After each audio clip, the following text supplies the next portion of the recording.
جی سر پہ ٹوپی پہننا نماز کے لیے جو کہتے ہیں لازمی ہونا، کیا کوئی حدیث ہے کہ آپ سر ننگا کر کے نماز؟ سوال آگے ہے جی، سوال ہے ان کا کہ رسول اللہ صلی اللہ علیہ وسلم سے کیا کوئی ایسی حدیث ہے کہ سر پہ ٹوپی رکھ کر نماز پڑھو؟ ایسی کوئی حدیث نہیں ہے، اور ایسی بھی کوئی حدیث نہیں ہے کہ ٹوپی اتار کر نماز پڑھو۔ رسول اللہ صلی اللہ علیہ وسلم سے سر سے متعلق کوئی بھی حکم موجود نہیں ہے۔ آپ نے صحابہ سے اتنا کہا اللہ تعالیٰ تم پر وسعت کرے تو 2 کپڑوں میں نماز پڑھو، اللہ تم پر تنگی کرے تو 1 کپڑے میں نماز پڑھو۔ وسعت کے زمانے میں بھی 2 کپڑے ہیں۔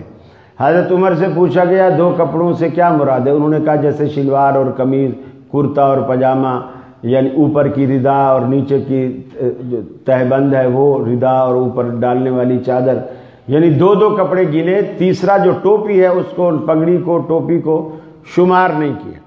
اس سے نہ ثواب نماز میں بڑھتا ہے اور نہ اتارنے سے ثواب نماز میں گھٹتا ہے۔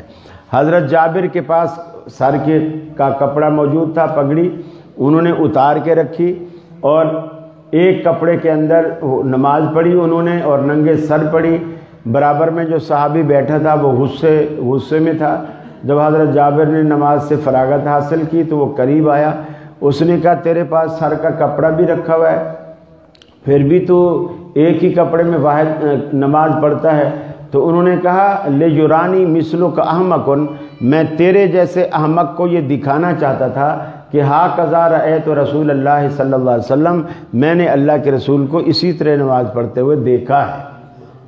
اچھا، اور سب سے بڑی بات یہ ہے کہ لوگ کہتے ہیں کہ جی یہ ادب ہے، احترام ہے، اللہ کے دربار میں بندہ کھڑے ہو، اور ان کا ادب دیکھو، وہ چٹائی کی پرانے زمانے میں ٹوپیاں ہوتی تھی، آج کل ان کی جگہ پلاسٹک کی ٹوپیاں آ گئی ہیں۔ مسجد کے کونے میں ایک ٹوکری رکھی ہوئی ہوتی ہے، اس میں وہ ٹوپیاں ہری، پیلی، نیلی، سفید وہ رکھی ہوتی ہیں، اور کوئی یہاں سے پھٹی ہوئی، کوئی یہاں سے پھٹی ہوئی۔ اب اللہ کی دربار میں یہ ٹوپی، میں شیخ پوری رحمۃ اللہ علیہ کی بات اکثر سنایا کرتا ہوں، وہ کہا کرتے تھے کہ یہ ٹوپی اگر اللہ کی دربار کا ادب ہے تو اس ٹوپی کو کبھی سسرال میں بھی تو پہن کے جاؤ نا، تو پھر دیکھو کہ ساس تمہیں کیا کہتی ہے۔ تو یہ ادب نہیں ہے، اور نہ ہی یہ بیوٹی ہے، اور نہ ہی یہ خوبصورتی ہے۔ اور دوسری بات کہ اگر سر ننگا رکھنا بے ادبی ہوتا نا، اگر سر ننگا رکھنا بے ادبی ہوتا تو اللہ تعالیٰ حاجی کو اپنے گھر میں بیت اللہ میں کبھی ننگے سر نہیں بلاتا، کبھی ننگے سر نہیں بلاتا۔ تو ہر حاجی ننگے سر اللہ کی دربار میں جاتا، بلکہ ٹینڈ بھی کراتا ہے۔ تو اصل جو چیز ہے، اللہ تعالیٰ کو بندے کی عاجزی انکساری پسند ہے، اور جہاں تک زینت کا تعلق ہے کہ خذوا زینتکم عند کل مسجد، تو زینت میں سمجھتا ہوں ٹوپی میں اتنی زینت نہیں ہے جتنی زلفوں میں زینت ہے۔ دنیا کے جتنے بڑے بڑے شعراء گزرے ہیں، اردو کے ہوں، فارسی کے ہوں، عربی کے ہوں، آپ دیکھیں کہ کسی بھی شاعر نے اپنے کسی محبوب کی ٹوپی یا پگڑی کی، مجھے نہیں لگتا کسی نے تعریف کی ہو۔ جس نے بھی تعریف کی ہے زلفوں کی تعریف۔ وہ کسی نے کہا نا کہ پوچھا جو ان سے چاند نکلتا ہے کس طرح، ایک محب نے محبوب سے پوچھا جو ان سے چاند نکلتا ہے کس طرح، زلفوں کو رخ پہ ڈال کے جھٹکا دیا کہ یوں۔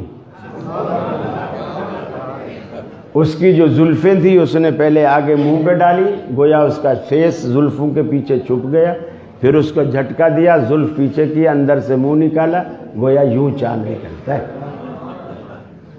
ہم ہوئے، تم ہوئے کہ میر ہوئے، یہ ساجد میر صاحب نہیں ہیں، یہ میر تقی میر ہے۔ ہم ہوئے، تم ہوئے کہ میر ہوئے، سبھی ان کی زلفوں کے اسیر ہوئے۔ تو پگڑی کا اسیر تو میں نے نہیں دیکھا آج تک، سب زلفوں کے اسیر۔